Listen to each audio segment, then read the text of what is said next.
السلام عليكم ورحمة الله تعالى وبركاته.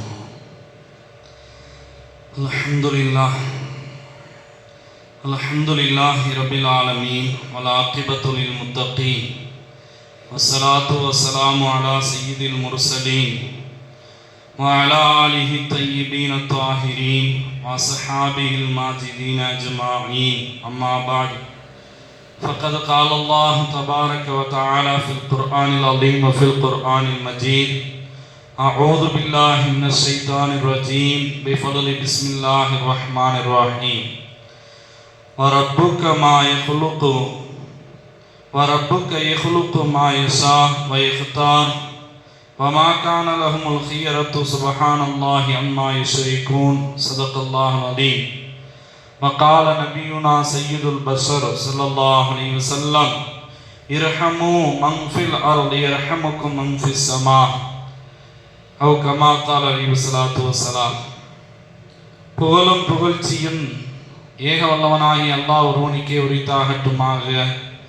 அவனது சாந்தியும் சலவாத்தும் நபிகள் பெருமானார் ஸல்லல்லாஹு அலைஹி வஸல்லம் அன்னவர்கள் மீதும், அன்னவர்களை அடிச்சுவற்றி அடிபெறலாமல் நொடிமறாமல் பின்பற்றி வாழ்ந்த சஹாபாக்கள், தாபீன்கள், தபாவ் தாபீன்கள், சுஹதாக்கள், அவுலியாக்கள், நல்லவர்கள், குறிப்பாக இந்த ஜும்ஆ தொழுகை நிறைவேற்ற வருகை தந்திருக்கக்கூடிய இங்கு வரவிருக்கின்ற நம்ம சமுதாய பெருமக்கள் நம் அனைவரின் மீதும் அல்லாஹ்வினுடைய சாந்தியும் அவனது கருணையும் என்றென்றும் குன்றாமல் குறையாமல் என்று நிலவட்டுமாக. ஆமீன். அல்லாஹ் ரப்புல் ஆலமீன் அவன் படைத்திருக்கக்கூடிய ஏராளமான வஸ்துக்கள், உலகத்தில் நாம் காணுகின்ற, காண முடியாமல் இருக்கின்ற, நம்முடைய கண்ணுக்கு புலப்படுகின்ற, புலப்படாத அத்துணை வஸ்துக்களையும் படைத்தவன் அல்லாஹ் ரப்புல் ஆலமீன். அல்லாஹு தஆலா படைப்பினங்களுக்கு மத்தியில் ஏற்றத்தாழ்வுகளை அல்லாஹு தஆலா வைத்துள்ளான். அறிவை கொடுத்த அவனே அல்லாஹ் ரப்புல் ஆலமீன் சில பேரை அறிவில் குறைவாய், ஏற்றத்தாழ்வாய் அல்லாஹ் ரப்புல் ஆலமீன் படைத்திருக்கின்றான். சில பேரை வசதி வாய்ப்புகளோடு அல்லாஹ் தஆலா வாழ வைப்பான். சில பேரை வசதி இல்லாமல் அல்லாஹ் ரப்புல் ஆலமீன் கடைசி வரைக்கும் வாழ வைப்பான். இப்படி ரப்புல் ஆலமீன் அவனுடைய படைப்புகளுக்கு மத்தியில் ஏற்றத்தாழ்வுகளை படைத்திருக்கின்றான். எதிரெதிர் துருவங்களாய் படைத்திருக்கக்கூடிய ரப்புல் ஆலமீன் சில நபர்களை அங்கஹீனமாய் பிறப்பிலோ அல்லது இடையிலோ அல்லாஹ் ரப்புல் ஆலமீன் படைத்திருக்கின்றான். மாற்றுத்திறனாளிகள் என்று தமிழில் போற்றத்தக்க வார்த்தையை குறிப்பிடுகின்றார்கள். மாற்றுத்திறனாளிகள் என்று அவருடைய வார்த்தையினுடைய சொல் கூட அவர்களை இடித்து விடக்கூடாது, அவர்களை காயப்படுத்தி விடக்கூடாது என்பதற்காக மாற்றுத்திறனாளிகள் என்ற வார்த்தையை பதிவு செய்திருக்கின்றார்கள் தமிழ் அறிஞர் பெருமக்கள். அல்லாஹ் ரப்புல் ஆலமீன் அப்படி அங்கஹீனமாய் மாற்றுத்திறனாளிகளாய் அல்லாஹ் தஆலா படைத்துள்ளவருடைய வெளிச்சம் அவனுக்கு மாத்திரம்தான் தெரியும். அதில் உள்ள நன்மையும் தீமையும் நமக்கு புரியாது. மாற்றுத்திறனாளிகளை மதிக்க வேண்டும், அவர்களை போற்ற வேண்டும், அவர்களுக்கு கண்ணியம் செய்ய வேண்டும், அவர்களுக்கு முன்னுரிமை கொடுக்க வேண்டும் என்பதெல்லாம் மார்க்கம் முக்கியத்துவம் காட்டுகின்றது. பிறப்பிலேயே சில பேர் காது கேளாதராய், கால்கள் இல்லாமல், கைகள் இல்லாமல், பார்வை குறைபாடு உள்ளவர்கள், இப்படி பிறப்பிலோ அல்லது இடையில் வந்து விட்டதோ, ஆனால் இவர்களை பாதுகாக்க வேண்டும், அவர்களை பரிவு காட்ட வேண்டும், அவர்களுக்கு முன்னுரிமை கொடுக்க வேண்டும் என்று மார்க்கம் பேசுகின்றது. நபி ஸல்லல்லாஹு அலைஹி வஸல்லம் அவர்கள் மாற்றுத்திறனாளிகளோடு எப்படி நடந்து கொண்டார்கள், மாற்றுத்திறனாளிகளை எப்படி ஸல்லல்லாஹு அலைஹி வஸல்லம் அவர்கள் அவர்களிடத்தில் தங்க வைத்துக் கொண்டார்கள் என்ற விஷயங்கள் எல்லாம் குர்ஆனிலும் ஹதீஸ்களிலும் நாம் பார்க்க முடிகின்றது. மாற்றுத்திறனாளிகள் என்ற வார்த்தை தமிழ் அறிஞர் பெருமக்கள் எப்படி வைத்தார்களோ என்னவோ தெரியவில்லை. ஆனால் உண்மையிலே ஒரு மாற்று திறமை அவர்களிடத்தில் உண்டு. இயல்பாய் மனிதர்களுக்கு மத்தியில் இருக்க வேண்டிய திறமைகள் இல்லாமல், இருக்க வேண்டிய திறமைகள் இருப்பவரிடத்தில் இல்லாமல் அவர்களுக்கு ஏதோ ஒரு அங்கஹீனம் ஏற்பட்டாலும் அவருடைய திறமைகள் பல இடங்களில் வெளிப்படுவதை நம்மால் காண முடிகின்றது. உலகில் ஆயிரக்கணக்கான ஹாஃபில்கள், குர்ஆனை மனனம் செய்தவர்கள், பார்வையற்றவர் ஆயிரக்கணக்கான பேர். சமீபத்தில் நடந்த ஒரு 5-6 வருடங்களுக்கு முன்னால் நடந்த குர்ஆனுடைய கிராத்து போட்டி, குர்ஆன் அழகுற ஓதக்கூடிய அந்த போட்டியில் ஒரு நாட்டை சேர்ந்த, ஆசிய நாட்டை சேர்ந்த ஒருவர் முன்வந்தார். அவர் பார்வையற்றவர். அதேபோல் 2022 ஃபிஃபா கால்பந்து போட்டி, அந்த கால்பந்து போட்டியை முதலாக துவக்கி வைத்த மனிதர் 2 கால்களும் இல்லாத அரை மனிதர். இடுப்புக்கு கீழ் எதுவும் அவரிடத்தில் இல்லை, எந்த உறுப்புகளும் இல்லை. அப்படிப்பட்ட 2 கால்களும் இல்லாத மனிதர் கால்பந்து போட்டியை ஆரம்பித்து வைத்தார். அவருக்கு கானிம் அல் மிஃப்தாஹ் என்று பெயர். கத்தாரில் நடந்த போட்டி அது. இப்படி சாதனைக்குண்டானவர்கள் எத்தனையோ பேர் இருக்கின்றார்கள். 2 கைகளும் இருக்காது. இன்றைக்கு வலைதளங்களில் பார்க்கின்றோம், யூடியூபுகள் இல்லை, 2 கைகளும் இல்லை. வாயினுடைய பற்களுக்கு மத்தியில் பிரஷை பிடித்து ஓவியம் அழகாக வரையக்கூடிய திறமை. இப்படி எத்தனையோ மாற்றுத்திறனாளிகள் தங்களுடைய இருப்பை நிரூபிப்பதற்காக வேண்டி சாதனை நிகழ்த்தி காட்டுகின்றார்கள் என்று நாம் பார்க்க முடிகின்றது. அதுதான் மாற்றுத்திறனாளி என்றால் வேறு ஒரு துறையில் அவர் திறமை பெற்றிருப்பார், வேறு ஒரு துறையில் வேறு ஒரு திறமையில் அவர் மேம்பட்டவராக இருப்பார் என்பதை நமக்கு சொல்லக்கூடிய வார்த்தை தான் அந்த மாற்றுத்திறனாளி.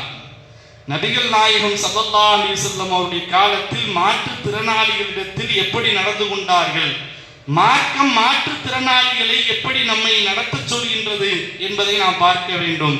ஸல்லல்லாஹு அலைஹி வஸல்லம் அவர்களும் அல்லாஹ்வும் மாற்றுத்திறனாளிகளை மதிக்க சொல்லி இருக்கின்றார்கள். இருவரும், அல்லாஹும் சரி அல்லாஹ்வுடைய ரசூலும் சரி, மாற்றுத்திறனாளிகளை மதிக்க வேண்டும்.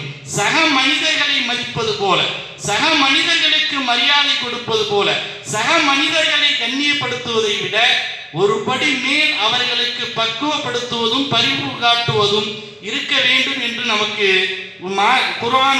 குர்ஆனும் நபிகள் நாயகம் ஸல்லல்லாஹு அலைஹி வஸல்லம் வாழ்க்கை முறையும் நமக்கு எடுத்து சொல்லி காட்டுகின்றது. ஜுலைபீப் என்ற ஒரு மனிதர் இருந்தார். நபி ஸல்லல்லாஹு அலைஹி வஸல்லம் அவருடைய தோழமை பெற்ற நபி தோழர் அவர். ஜுலைபீப் ரலியல்லாஹு தஆலா அன்ஹு உடல் அங்கஹீனமாய் மிக குள்ளமாய் இருக்கக்கூடிய ஜுலைபீப் நபிகள் நாயகம் ஸல்லல்லாஹு அலைஹி வஸல்லம் அவரோடு அமர்ந்து சாப்பிடுவார்கள், அவரோடு அமர்ந்து குடிப்பார்கள், அவர்களோடு கதைப்பார்கள் நபி ஸல்லல்லாஹு அலைஹி வஸல்லம் என்ற விஷயம் எல்லாம் நமக்கு ஹதீஸ்களில் காண கிடைக்கின்றது.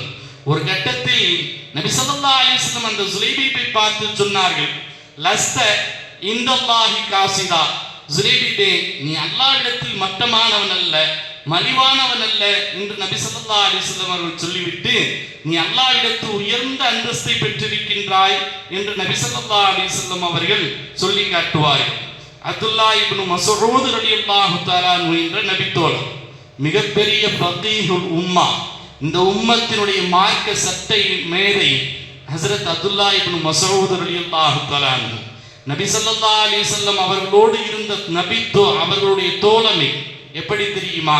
ரசூலுல்லாஹ்வுடைய வீட்டிற்கு மிக நெருக்கமாக மிக நெருங்கிய உறவு கொண்ட நபர்.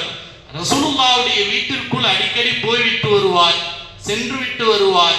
அதை பார்த்துவிட்ட நபி தோழர்கள் எல்லாம் இவர் நபி ஸல்லல்லாஹு அலைஹி வஸல்லம் அவருடைய குடும்பம் தானா என்று எண்ணக்கூடிய அளவிற்கு ஒரு கட்டத்தில் அவருக்கு பெயர் சாஹிபு சிர், ரசூலுல்லாஹ்வுடைய அத்துணை ரகசிய நடவடிக்கைகளையும் அறிந்து கொண்டவர் ஹஜ்ரத் அப்துல்லாஹ் இப்னு மஸ்ஊத் ரலியல்லாஹு தஆலா அன்ஹு. நபி ஸல்லல்லாஹு அலைஹி வஸல்லம் இப்படி அவருக்கு புகழாரம் சூட்டினார்கள். யாராவது உங்களில் ஹலால் ஹராமை பற்றி அறிய வேண்டுமானால் அயலமுக்கும் பில் ஹலால் வல் ஹராமி அப்துல்லாஹ் இப்னு மஸ்ஊத் ரலியல்லாஹு தஆலா அன்ஹு அவரிடத்தில் வந்து நீங்கள் கேட்டுக்கொள்ளுங்கள் என்று சொல்வார். ஹலால் ஹராமை பற்றி நீங்கள் அறிய வேண்டுமானால் அவரிடத்தில் வந்து கேட்டுக்கொள்ளுங்கள். இந்த வார்த்தையை நபி ஸல்லல்லாஹு அலைஹி வஸல்லம் அவர்கள் முஆத் இப்னு ஜபல் ரலியல்லாஹு தஆலா அன்ஹு அவர்களுக்கும் பயன்படுத்தினார்கள். ஆனால் அப்துல்லா இப்னு மஸ்ஊத் ரலியல்லாஹு தஆலா அன்ஹு அவர்களை பார்த்து இந்த வார்த்தை சொன்னார்கள். அப்துல்லா இப்னு மஸ்ஊத் ரலியல்லாஹு தஆலா அன்ஹு ஒரு சட்டத்தினுடைய நுணுக்கங்களை அதனுடைய ஆழ அகலங்களில் சொல்லக்கூடிய சட்ட மேதை அப்துல்லா இப்னு மஸ்ஊத் ரலியல்லாஹு தஆலா அன்ஹு. நம்முடைய மதுஹபுடைய இமாம் அபூ ஹனீஃபா ரஹ்மஹுல்லாஹ் அவர்கள் பெரும்பாலும் அவரிடத்திலிருந்து சட்டம் எடுப்பார்கள். நான் சொல்ல வருவது, அவர்களுக்கு உடல் அங்கஹீனம், கால்கள் எல்லாம் மெலிந்து போன சூம்பி போன கால்கள், பார்ப்பதற்கு சக மனிதர்களைப் போல உருவ அமைப்பில் ஒத்து வராத அப்துல்லா இப்னு மஸ்ஊத் ரலியல்லாஹு தஆலா அன்ஹு ஒரு கட்டத்தில் இவரால் பிழைப்பதற்கு வேலைக்கு போக முடியாது என்று சொல்லி அவருடைய மனைவி ஸைனப் ரலியல்லாஹு தஆலா அன்ஹா நபி ஸல்லல்லாஹு அலைஹி வஸல்லம் இடத்திலே வந்து கேட்பார், யா ரசூலுல்லாஹ், என்னுடைய கணவனால் உழைப்பதற்கு செல்ல முடியாது, எனக்கு வீட்டு தேவைகள் இருக்கின்றது, என்னுடைய உணவு தேவைகள் இருக்கின்றது, நான் வேலைக்கு செல்லலாமா என்று கேட்டபோது நபி ஸல்லல்லாஹு அலைஹி வஸல்லம் அவர்கள் அனுமதி கொடுத்த பெண்மணி ஸைனப் ரலியல்லாஹு தஆலா அன்ஹா. ஒரு விஷயம் இங்கே தெரிஞ்சுக்கணும், கணவனுடைய மனைவியினுடைய உணவுக்கு பொறுப்பு கணவன், மனைவியினுடைய உணவு உடை இருப்பிடம் அத்துணைக்கும் பொறுப்பு கணவன். மனைவி எப்பொழுது வேலைக்கு போகலாம்? ஆண்களால் பிழைக்க முடியாது, உழைக்க முடியாது என்ற கட்டத்தில் வேறு வழி இல்லாமல் குடும்பத்தை காப்பாற்றுவதற்காக மனைவி செல்லலாம். அந்த அடிப்படையில் வந்து கேட்கின்றார்கள், ஊனமான கணவன், ஒரு மாற்றுத்திறனாளியான கணவனை வைத்துக் கொண்டு நான் என்னுடைய உணவு தேவையை பூர்த்தி செய்ய முடியாது, என்னுடைய வாழ்க்கை தேவையை பூர்த்தி செய்ய முடியாது, நான் உழைக்க செல்லவா, நான் வேலைக்கு செல்லவா என்று வந்து கேட்ட ஸைனப் ரலியல்லாஹு தஆலா அன்ஹா அவர்களுக்கு நபி ஸல்லல்லாஹு அலைஹி வஸல்லம் அவர்கள் அனுமதி கொடுக்கின்றார்கள். நபி ஸல்லல்லாஹு அலைஹி வஸல்லம் அனுமதி கொடுத்தார்கள். இப்படிப்பட்ட அப்துல்லா இப்னு மஸ்ஊத் ரலியல்லாஹு தஆலா அன்ஹு ஒரு பிரயாணத்தில் இருக்கிறார்கள். அந்த பிரயாணத்தில் ஒரு பலமான காற்று அடிக்கின்றது. அந்த காற்றினுடைய வேகத்தில் அப்துல்லா இப்னு மஸ்ஊத் ரலியல்லாஹு தஆலா அன்ஹு தாம் பறந்து போய்விடுவோமோ என்னமோ என்று நினைத்து பக்கத்தில் இருந்த கம்பளி போர்வை எடுத்து தன்னை போர்த்தி கொண்டு அப்படியே கீழே உட்கார்ந்தார்கள். காற்று பலமாக வீசுவதை பார்த்து பக்கத்தில் இருந்த பேரித்த மரத்தினுடைய தூரை அப்படியே கட்டி பிடித்துக் கொண்டார்கள், காற்றில் பறந்து போய்விடாமல் இருப்பதற்காக. அப்துல்லா இப்னு மஸ்ஊத் ரலியல்லாஹு தஆலா அன்ஹு உடல் பலகீனத்தில் உள்ளவர்கள். எனவே காற்றினுடைய வேகத்தை பார்த்து பாலைவன காற்றை பாலைவன பூமிக்கு சென்று வந்தவர்களுக்கு சொல்ல தேவையில்லை எப்படி இருக்கும் என்பதற்கு. அந்த காற்றினுடைய வேகத்தில் அப்படி தன்னை கட்டி பிடித்துக் கொண்டார்கள் காற்றில் இருந்து பாதுகாப்பதற்காக. அதை பார்த்த சில சஹாபாக்கள் சிரித்தார்கள். சிரித்த போது நபி ஸல்லல்லாஹு அலைஹி வஸல்லம் அவர்கள் சொன்னார்கள், லா ததஹக்கு மின்ஹு, நீங்கள் அவரை பார்த்து சிரிக்காதீர்கள். இன்ன அஸ்தல ஷைஇன் இன்தல்லாஹி, அல்லாஹ்விடத்தில் அப்துல்லா இப்னு மஸ்ஊத் ரலியல்லாஹு தஆலா அன்ஹு அவர்களுடைய வெயிட் எப்படி தெரியுமா? இன்றைக்கு காற்றடித்தால் பறந்து போகக்கூடிய அளவிற்கு பேரித்த மரத்தினுடைய தூரை துணையாக ஆக்கி கொண்ட அப்துல்லா இப்னு மஸ்ஊத் ரலியல்லாஹு தஆலா அன்ஹு அவர்களுக்கு அவருடைய வெயிட் அல்லாஹ்விடத்தில் உஹது மலையை விட பெரியது என்று சொன்னார்கள் நபி ஸல்லல்லாஹு அலைஹி வஸல்லம் அவர்கள். தன்னுடைய தக்குவாவால், தன்னுடைய இறை அச்சத்தால், இறை நம்பிக்கையால் அவர்கள் அடைந்த உயரம் உஹது மலையை விட அவர்களுடைய வெயிட் கூட அப்படின்னு நபி ஸல்லல்லாஹு அலைஹி வஸல்லம் அவர்கள் சொல்கின்றார்கள் என்றால் நாம் யோசித்து பார்க்கின்றோம். அப்துல்லா இப்னு மஸ்ஊத் ரலியல்லாஹு தஆலா அன்ஹு அவர்களுடைய அல்லாஹ்விடத்தில் இருக்கக்கூடிய அந்தஸ்து அது மாத்திரம் அல்ல, பின்னால் நாட்களில் ஈராக்கினுடைய தலைமை நீதிபதி, இந்த நீதிபதி எங்கே இருக்கிறார் என்று தேடிதான் கண்டுபிடிக்க வேண்டும். உருவத்தில் அவர்கள் சாதாரண மனிதரை போல அல்ல, சக மனிதர்களை விட கொஞ்சம் உருவத்தில் குள்ளமானவர்கள். எனவே ஈராக்கினுடைய உச்ச நீதிமன்ற தலைமை நீதிபதியாக பின்னாளில் நியமிக்கப்பட்டார்கள். இயல்பாக இருப்பவர்கள் சாதிக்க வேண்டும் என்ற எண்ணம் அவர்களுக்கு வராது. ஆனால் இயல்பாக இல்லாதவர்கள் ஏதாவது ஒரு துறையில் சாதிக்கின்றார்கள் என்பதற்காக சொல்ல வருகின்றேன். ஹஸ்ரத் அப்துல்லா இப்னு மஸ்ஊத் ரலியல்லாஹு தஆலா அன்ஹு அவர்கள் மாத்திரமல்ல, அம்ர் இப்னு ஜமூஹ் ரலியல்லாஹு தஆலா அன்ஹு என்ற ஒரு நபித்தோழர், அவருக்கு வயது 90. பத்ருடைய யுத்தத்தில் தானும் கலந்து கொள்ள வேண்டும், என்னை என்று ஆவலோடு வந்து நின்றார். அம்ர் இப்னு ஜமூஹ் ரலியல்லாஹு தஆலா அன்ஹு கால்கள் கொஞ்சம் நடக்க முடியாத, விந்தி விந்தி நடக்கக்கூடிய தன்மை கொண்டவர். பிறப்பிலேயே அவருடைய கால் அவருக்கு கோளாறு. அவர் மாற்றுத்திறனாளி.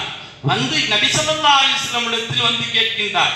அவருடைய பிள்ளைகள் எல்லாம் தடுக்கின்றார்கள், யார் ரசூலுல்லாஹ், இவருக்கு என்ன, இவருக்கு போரில் கலந்து கொள்ள வேண்டும் என்பது கடமை இல்லையே, இவரை எதற்காக வேண்டி போருக்கு அனுப்புகின்றீர்கள், வேண்டாம் என்று சொல்லி தடுக்கின்றார்கள். அந்த மக்களுடைய கோரிக்கையை நபி ஸல்லல்லாஹு அலைஹி வஸல்லம் அவர்களும் ஏற்றுக்கொண்டார்கள். உஹதுடைய யுத்தம் வருகின்றது. 2 வருடங்கள் கழித்து அவர் முன்னால் வந்து விட்டார். அம்ர் இப்னு ஜமூஹ் வந்து சொன்னார் நபி ஸல்லல்லாஹு அலைஹி வஸல்லம் இடத்திலே, எனக்கு நீங்கள் தான் பொறுப்பு, என்னுடைய மக்களை நீங்கள் சரி கட்டி கொள்ள வேண்டும். நான் பாயில் படுத்த படுக்கையாய் என் உயிர் போவதை நான் விரும்பவில்லை. நான் அல்லாஹ்வுடைய பாதையில் போரிட வேண்டும், எதிரிகளை வெட்டி வீழ்த்த வேண்டும், அதே நேரத்தில் எதிரிகளும் என்னை வெட்டி வீழ்த்த வேண்டும்.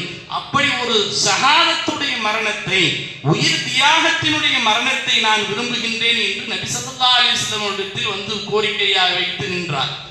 அவருடைய பிள்ளைகளும் வந்தார்கள். வந்தபோது நபி ஸல்லல்லாஹு அலைஹி வஸல்லம் அவர்கள் சொல்லிவிட்டார்கள், அல்லாஹ் எதுவும் அறிவித்து கொடுத்தானோ என்னவோ தெரியவில்லை. நபி ஸல்லல்லாஹு அலைஹி வஸல்லம் சொன்னார்கள், அவரை விட்டு விடுங்கள். லஅல்லல்லாஹு யர்ஸுகுஹு ஷஹாதா, அல்லாஹு தஆலா அவருக்கு உயிர் தியாகம் செய்யக்கூடிய ஷஹாதத்துடைய பதவியை அதை அடையக்கூடிய பெரும் வாய்ப்பை அல்லாஹு தஆலா கொடுப்பான் என்று சொன்னார்கள் நபி ஸல்லல்லாஹு அலைஹி வஸல்லம் அவர்கள். அவரும் கலந்து கொண்டார். போரில் கலந்து கொண்டு அவரிடத்தில் கேட்டார்கள் நபி ஸல்லல்லாஹு அலைஹி வஸல்லம் அவர்கள், உங்களால் சரியா நடக்க கூட முடியாது, நீங்க எப்படி எதிரிகளை வெட்டி வீழ்த்துவீங்க அப்படின்னு கேட்டாங்க. அப்பொழுது அவர் சொன்னார், யா ரசூலல்லாஹ், குதிரையை ஓட்ட தெரியும், குதிரை எனக்கு நன்றாக ஓட்ட தெரியும், ஒட்டகத்தை வேகமாக ஓட்டக்கூடிய பயிற்சியில் நான் தேர்ச்சி பெற்றவன். எனவே ஒரு வேகமாக பறந்து செல்லக்கூடிய ஓட்டத்திற்கு சொந்தக்காரன் நான் ஒட்டகத்தில் இருந்து கொண்டு குதிரையில் அமர்ந்து கொண்டு நான் எதிரிகளை வெட்டி வீழ்த்துவேன் என்று சொன்னார் அம்ர் இப்னு ஜமூஹ். அதே போன்று அவருக்கு உஹதுடைய யுத்தத்தில் எதிரிகளையும் வெட்டி வீழ்த்தி இவரும் காயமுற்று அவரும் அந்த போரில் ஷஹாதத்தை அடைந்தார் என்று பார்க்கின்றோம். அப்படிப்பட்ட ஒரு சாதிக்க வேண்டும் என்ற எண்ணம் மாற்றுத்திறனாளிகளுக்கு அதிகம் உண்டு. படுத்த படுக்கையில இருந்து மரணம் வருவதை விரும்பவில்லை என்று, ஷஹாதத்தை அடைய வேண்டும் என்று உச்சகட்டமாக போய் உஹது போரில் கலந்து கொண்டு தன்னுடைய இன்னுயிரை இந்த இஸ்லாத்திற்காக இறைவனுக்காக கொடுத்த அம்ர் இப்னு ஜமூஹ் ரலியல்லாஹு தஆலா அன்ஹு அவர்களை நாம் நினைத்து பார்க்கின்றோம். இப்படி மாற்றுத்திறனாளிகளுடைய வாழ்க்கையில், இஸ்லாமிய வாழ்க்கையில் ஏகப்பட்ட ஒரு சாதனைகள் நிகழ்ந்திருக்கின்றது. ஹஸரத் அப்துல்லா இப்னு உம்மி மக்தூம் ரலியல்லாஹு தஆலா அன்ஹு பிரபல்யமான சஹாபி, நபி ஸல்லல்லாஹு அலைஹி வஸல்லம் அவரிடத்தில் மிக நெருங்கிய தோழமை கொண்டவர். ஒரு கட்டத்தில் ரசூலுல்லாஹ் அவரைத்தான் தஹஜ்ஜுடைய பாங்கு சொல்வதற்காக மஸ்ஜிது நபவியில் நபி ஸல்லல்லாஹு அலைஹி வஸல்லம் அவர்கள் முஅத்தினாக நியமித்தார்கள். அப்துல்லா இப்னு உம்மி மக்தூம் ரலியல்லாஹு தஆலா அன்ஹு கண் பார்வையற்றவர் தான். ஆனால் அவர் பாங்கு சொல்லக்கூடிய தொனியும், அவர் பாங்கு சொல்லக்கூடிய சத்தமும், அவர் பாங்கு சொல்லக்கூடிய உச்சரிப்பும் வேறு யாருக்கும் வராது. அந்த அளவிற்கு சத்த துணியும் உச்சரிப்பு கலையும் உள்ளவர் அப்துல்லா இப்னு உம்மி மக்தூம் ரலியல்லாஹு தஆலா அன்ஹு. ஒரு நேரத்தில் நபி ஸல்லல்லாஹு அலைஹி வஸல்லம் அவர்களோடு நெருங்கி பழகக்கூடிய அந்த சஹாபி ஸல்லல்லாஹு அலைஹி வஸல்லம் அவரிடத்தில் வந்தார்.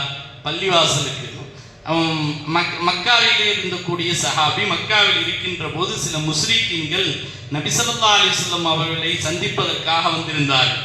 முஸ்ரிக்கீன்களுடைய தலைவர் ஸல்லல்லாஹு அலைஹி வஸல்லம் பேசிக்கிட்டு இருந்தார். அவர் கண் தெரியாத சஹாபி இல்லவா, நேராக வந்தார். பேசிக்கிட்டு இருக்கிறது அந்த சஹாபிக்கு தெரியாது. வந்தவர் முஸ்ரிக்களுடைய தலைவர்கள் உத்துபா சைபாவிடத்தெல்லாம் பேசிக்கொண்டிருக்கும் போது இடையில் வந்ததை நபி ஸல்லல்லாஹு அலைஹி வஸல்லம் விரும்பவில்லை. பொதுவாக அப்படித்தான, நாம விஐபியாக இருக்கின்ற போது, நாம ஒரு முக்கியமான நபர்களிடத்தில் பேசிக்கிட்டு இருக்கும் போது அங்கஹீன குறையுள்ளவர்கள் வந்தால் கொஞ்சம் முகம் சுளிப்போம் அல்லவா. அந்த அடிப்படையில் நபி ஸல்லல்லாஹு அலைஹி வஸல்லம் அவர்கள் இவரிடத்தில் இஸ்லாத்தை போதிப்பதற்காக, இவர்கள் இஸ்லாத்திற்கு வந்துவிட்டால் முழு இஸ்லாமும் நிலை பெற்றுவிடும், அவர்களுக்கு தஅவா செய்யக்கூடிய இந்த பணியில் இருக்கின்ற போது பார்வை தெரியாத உம்மி மக்தூம் அப்துல்லா இப்னு உம்மி மக்தூம் ரலியல்லாஹு தஆலா அவர்கள் வந்ததை நபி ஸல்லல்லாஹு அலைஹி வஸல்லம் விரும்பவில்லை. வந்தாங்க, வந்ததை பார்த்துட்டு ரசூலுல்லாஹ் உடனே திரும்பி அவரிடத்தில் பேச்சை தொடர்ந்தார். அவர் வந்ததை பார்த்துட்டு உடனே பேச்சை தொடர்ந்தாங்க. இந்த செயல் அல்லாஹ்விற்கு பிடிக்கவில்லை. உடனே அல்லாஹ் ரப்புல் ஆலமீன் தன்னுடைய குர்ஆன் வசனத்தை இறக்கினான். அல்லாஹ் தஆலா அபஸ வ தவல்லா அன் ஜாஅஹுல் அஅமா, பார்வை குறைபாடு உள்ளவர் அவரிடத்தில் வந்தபோது அவர் முகம் திருப்பிக் கொண்டார், முகத்தை மாற்றிக் கொண்டார் என்று அல்லாஹ் தஆலா சொன்னவுடன் உடனே நபி ஸல்லல்லாஹு அலைஹி வஸல்லம் அவர்கள் அந்த மனிதரை அப்துல்லா இப்னு உம்மி மக்தூம் ரலியல்லாஹு தஆலா அவர்களை அழைத்து உட்கார வைத்து மன்னிப்பு கேட்டார்கள் என்பது வரலாறு. மன்னிப்பு கேட்டார்கள். அது மாத்திரமல்ல, சபையில் ரசூலுல்லாஹ்வுடைய சபைக்கு வருகின்ற போதெல்லாம் ஸல்லல்லாஹு அலைஹி வஸல்லம் எழுந்து நின்று அவரை வரவேற்று அமர வைப்பார்கள். மர்ஹபம் பிமன் அஸ்ஸபனி ரப்பி, என்னுடைய ரப்பை கண்டிக்கக்கூடிய அளவுக்கு என்னை ஆக்கிவிட்ட அப்துல்லா இப்னு மக்தூமே வந்து உட்கார் அப்படின்னு சொல்லுவாங்க ஸல்லல்லாஹு அலைஹி வஸல்லம். என்ன காரணம் தெரியுமா? அதாவது ஒரு பார்வையற்ற குறைபாடற்ற ஒருவர் வருகின்ற போது அவருக்கு சக மனிதர்களுக்கு கொடுக்கின்ற எல்லா உரிய மரியாதைகளையும் கொடுக்க வேண்டும் என்பதற்காகத்தான் அல்லாஹ் ரப்புல் ஆலமீன் குர்ஆனில் இந்த வசனத்தை வச்சிருக்கான். இன்னைக்கு வரைக்கும் நாம் ஓதிக்கிட்டு இருக்கோம். இவருடைய தனிப்பட்ட தக்குவா, இவருடைய தனிப்பட்ட இறையச்சத்தினுடைய பவர், அல்லாஹ்வுடைய ரசூலை, ஜிப்ரீல் அலைஹிஸ்ஸலாம் அவர்களை எல்லாவற்றையும் இழுக்கக்கூடிய ஆற்றல் உள்ளவர் அப்துல்லா இப்னு உம்மி மக்தூம் ரலியல்லாஹு தஆலா. இந்த நேரத்தில் ஒரு வசனம் இறங்குகின்றது. யார் போரிடுகின்றார்களோ, போருக்கு செல்லக்கூடியவர்களும் போருக்கு செல்லாமல் வீட்டில் அமர்ந்திருப்பவர்களும் கூலியில் சமமாக மாட்டார்கள் என்ற வசனம்.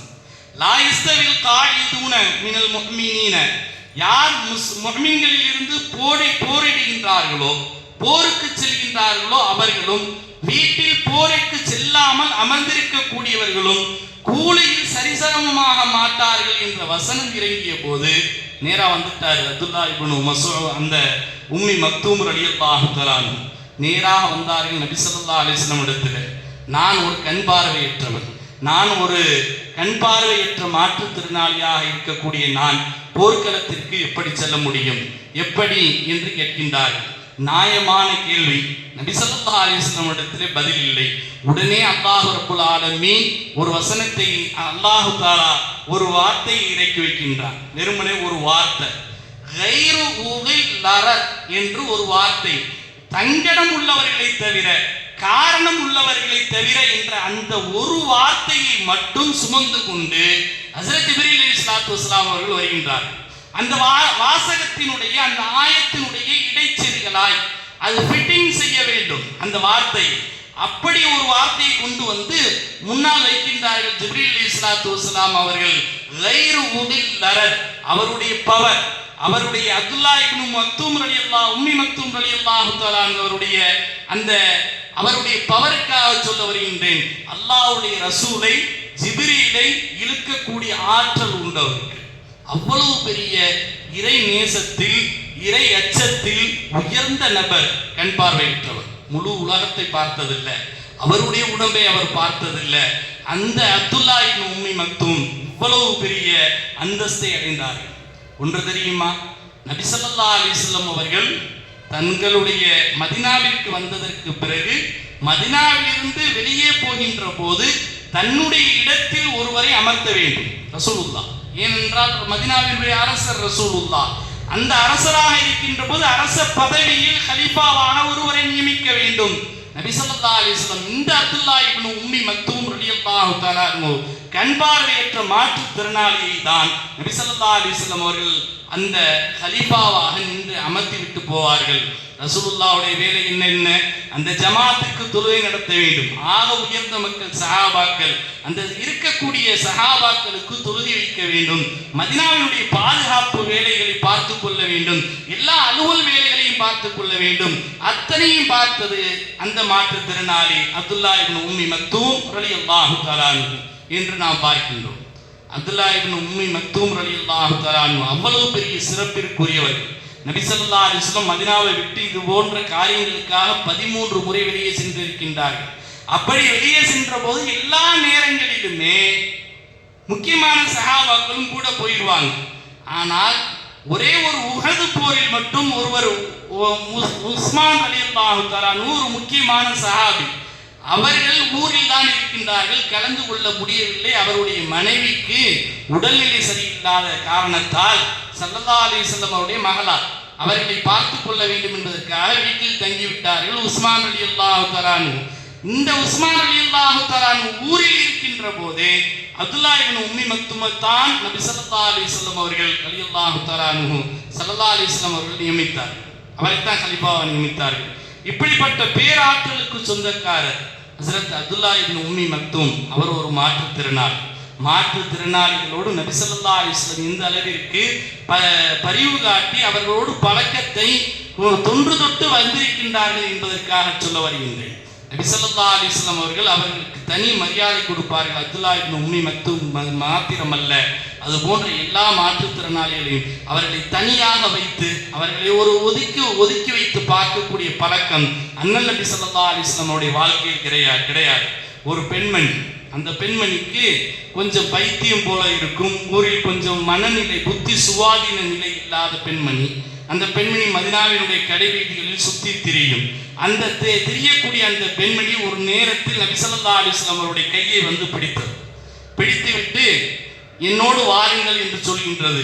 ஸல்லல்லாஹு அலைஹி வஸல்லம் சொன்னார்கள், நான் உன்னோடு வருகின்றேன், உன்னுடைய தேவையை நிறைவேற்றி தருகின்றேன், நீ சொல் என்று. அதற்கு பிறகுதான் என்னுடைய வீட்டிற்கு போவேன் என்று சொல்லி அந்த பெண் எங்கெல்லாம் கூட்டிக் கொண்டு போனதோ அங்கெல்லாம் பின்னாலேயே ஸல்லல்லாஹு அலைஹி வஸல்லம் போய் அதற்கு பிறகு அந்த பெண் விட்டதாக வரலாறு ஹதீஸ்களில் நம்மால் பார்க்க முடிகின்றது. டிசம்பர் 3ஆம் தேதி வேர்ல்டு டிசபிலிட்டி டே என்று சொல்லி, உலக மாற்றுத்திறனாளிகள் தினம் என்று சொல்லி ஐநா சபை அங்கீகரித்திருக்கின்றது. மாற்றுத்திறனாளிகள் ஏறக்குறைய 52 குறைகளோடு இருக்கக்கூடிய மாற்றுத்திறனாளிகளை வகைப்படுத்தி இருக்கின்றார்கள். 52 குறைகளோடு உள்ள மாற்றுத்திறனாளிகள் எண்ணிக்கை உலக அளவில் பெருகி வருகின்றது என்றெல்லாம் சொல்கின்றார்கள். மாற்றுத்திறனாளிகளோடு எப்படி நடந்து கொள்ள வேண்டும் என்பதை நமக்கு மார்க்கம் சொல்கின்றது. நீங்கள் அவர்களோடு பரிவோடு நடந்து கொள்ளுங்கள், அவரிடத்தில் பரிவோடு நடந்து கொள்ளுங்கள், அவர்கள் உங்களுடைய இல்லங்களில் இருந்தால் அவர்களை பாதுகாப்போடு வைத்துக் கொள்ளுங்கள் என்றெல்லாம் நமக்கு மார்க்கம் சொல்லி காட்டுகின்றது. நபி ஸல்லல்லாஹு அலைஹி வஸல்லம் அவர்கள் சொன்னார்கள், அவர்களை பரிகாசம் செய்யாதீர்கள். வார்த்தைகளாலோ குத்தல் பேச்சுக்களாலோ அவர்களை எந்த நேரத்திலும் பரிகாசம் செய்யாதீர்கள் என்று நபி ஸல்லல்லாஹு அலைஹி வஸல்லம் அவர்கள் நமக்கு சொல்லிக் கொடுத்திருக்கின்றார்கள். ஸல்லல்லாஹு அலைஹி வஸல்லம் அவர்கள் சொன்னார்கள், மனிதர்களில் மிக கெட்ட மனிதன் என்பதற்கு இவன்தான் உதாரணம். யார் தெரியுமா? கண் தெரியாதவருக்கு அவர் செல்ல வேண்டிய பாதையை விடுத்து மாற்று பாதை காட்டுகின்றானே, அவன்தான் மனிதர்களில் கெட்டவன் என்றார்கள் பெருமானார் ஸல்லல்லாஹு அலைஹி வஸல்லம் அவர்கள். அத்தகைய அல்லாஹ் ரப்புல் ஆலமீன் மாற்றுத்திறனாளிகளுடைய எல்லா விதமான ஹக்குகளையும் அல்லாஹ் தஆலா நிறைவேற்றுவானாக.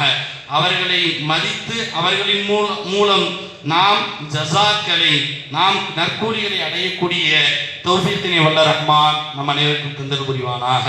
ஆமீன் ஆமீன். ஆகிரு தஅவானா அல்ஹம்துலில்லாஹி ரப்பில் ஆலமீன். சுன்னத்துல் வாஸிலத்துல்.